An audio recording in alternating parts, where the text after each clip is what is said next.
Hello everyone, welcome back to our channel. Today in this tutorial I am going to show you how to permanently delete files on Google Drive. To delete the files permanently on Google Drive, firstly open your Google Drive application. After that, tap on three-lined icon at the top left corner of your screen. Now tap on the third option bin. After that, select all the files that you want to delete. You can select the files by long pressing the files. Now tap on bin icons at the top of the screen. Now tap on delete forever.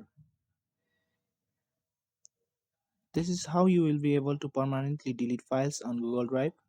If you found this video to be helpful, go ahead and give us a like. Also, don't forget to subscribe to our channel and press that notification bell so that you'll never miss another upcoming videos from us. Thank you and see you in next video.